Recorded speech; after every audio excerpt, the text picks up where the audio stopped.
Le village de la poussière. Le village était posé sur la terre comme une fatigue ancienne. Les maisons en banco se ressemblaient toutes, fissurées par le soleil et le temps.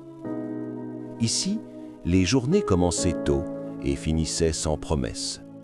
La pauvreté n'était pas une surprise, elle était une habitude. Les enfants y apprenaient très jeunes à porter des seaux, à baisser la tête, à ne pas poser trop de questions. Les rêves, quand ils existaient, étaient petits, discrets, presque honteux. C'est dans ce village que le garçon naquit. L'enfant qui regardait ailleurs. Dès son plus jeune âge, quelque chose le distinguait. Il travaillait comme les autres, souffrait comme les autres, mais son regard allait plus loin. Pendant que les adultes parlaient de survie, lui pensait à transformation. Quand on lui disait « c'est comme ça ici », il répondait en silence « alors je partirai ». La misère lui enseigna tôt ses leçons.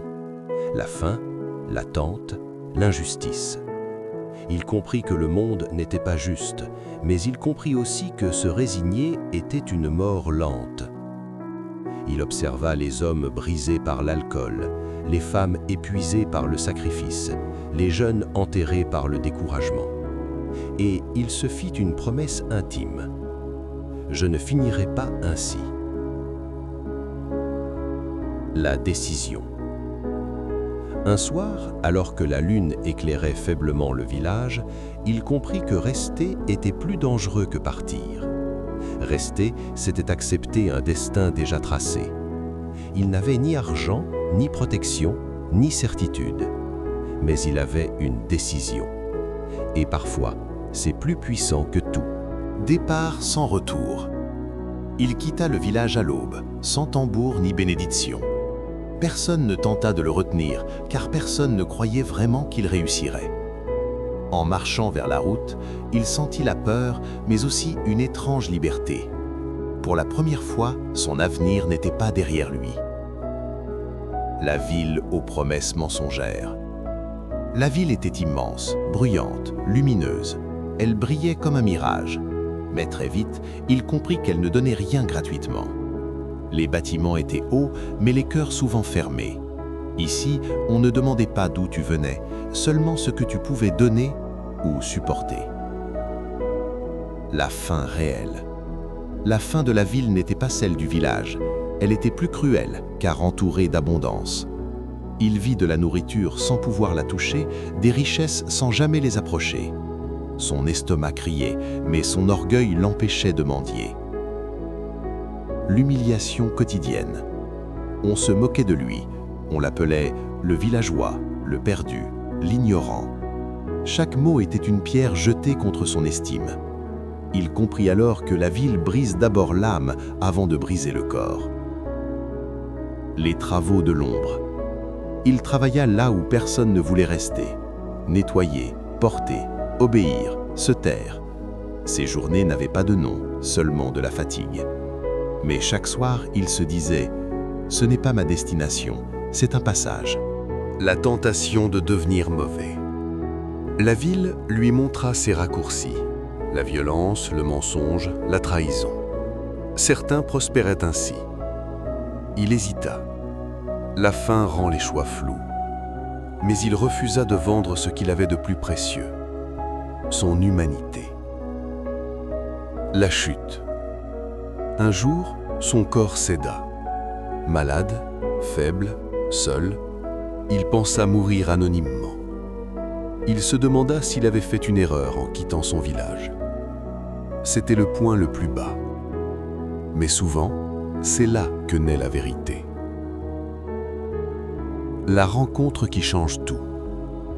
Un vieil homme l'aida, pas avec de l'argent, mais avec des mots.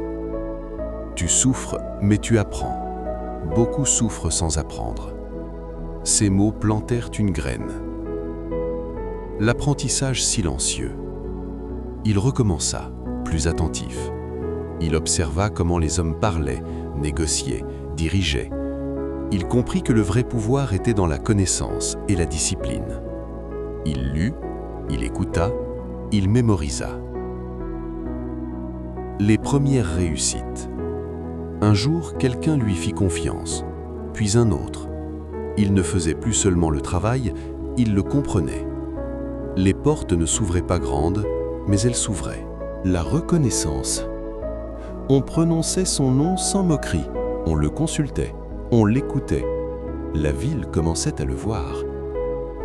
L'ascension. Les responsabilités augmentèrent, les décisions aussi.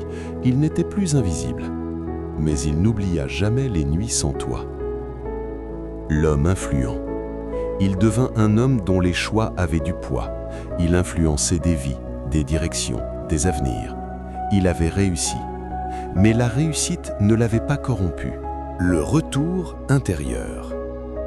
Il pensa à son village, non avec colère, mais avec reconnaissance.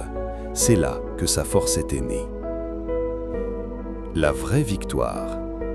Il comprit que la plus grande victoire n'était pas la richesse ou le pouvoir, mais d'avoir résisté à la haine, au mépris et à la facilité.